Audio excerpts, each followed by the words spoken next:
Our next story is about Barack Obama, the 44th President of the United States. Last evening, he made a rather interesting statement. A statement that defies America's stance on the Israel-Hamas war. How?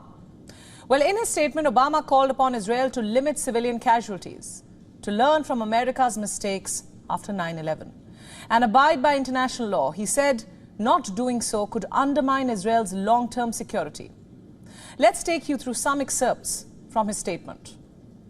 Number one, it states, and I'm quoting, the Israeli government's decision to cut off food, water and electricity to a captive civilian population threatens not only to worsen a growing humanitarian crisis, it could further harden Palestinian attitudes for generations, erode global support for Israel, play into the hands of Israel's enemies, and undermine long-term efforts to achieve peace.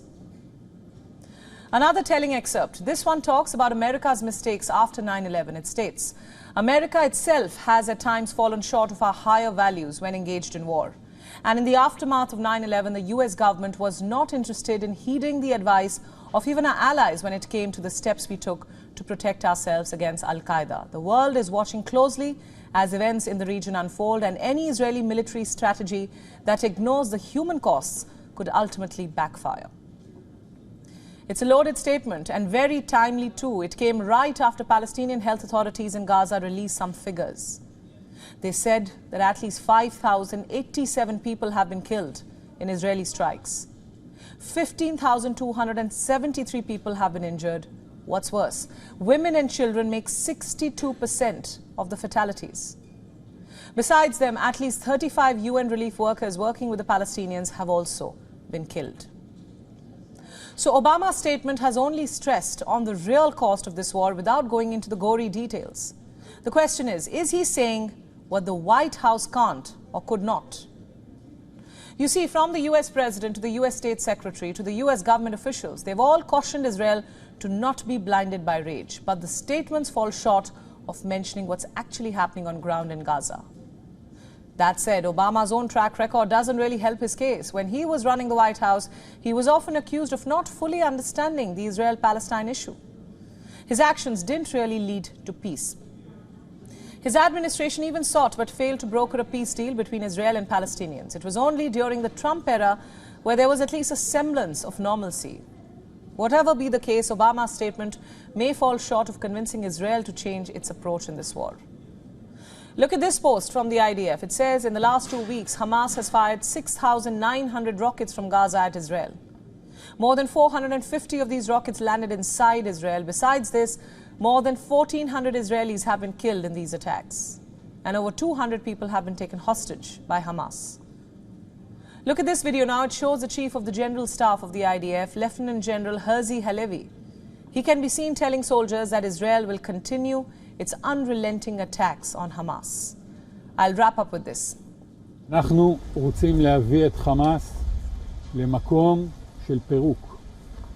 את ההנהגה שלו, הזרוע הצבאית שלו, את מנגנוני העבודה שלו, ולכן אנחנו תוקפים מאוד מאוד חזק, הורגים מפקדים בכירים, הורגים פעילים, משמידים תשתיות, פועלים בנחישות רבה מאוד, אבל הדרך היא דרך של התקפה מאוד נחושה, של פגיעה בחמאס בכל מקום שהוא נמצא בו, ובכל דרך.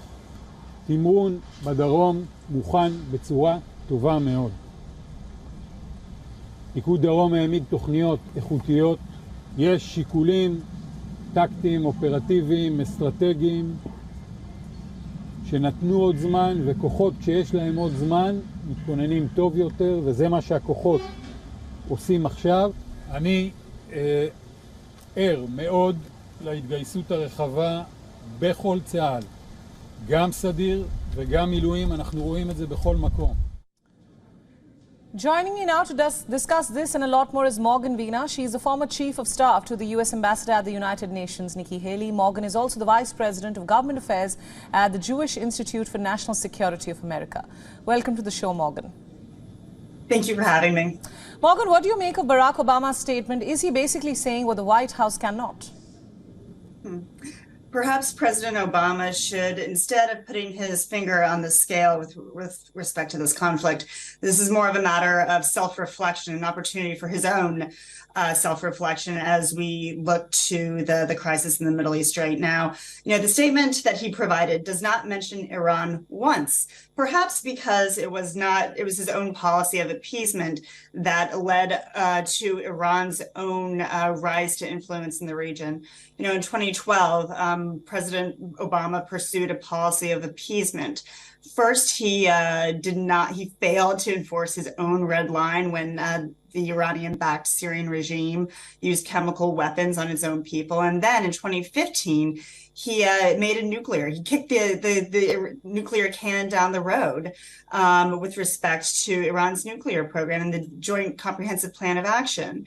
And so I think really when it comes down to this current crisis, President Obama doesn't really have a lot of credibility when it comes to strategic deterrence for the region.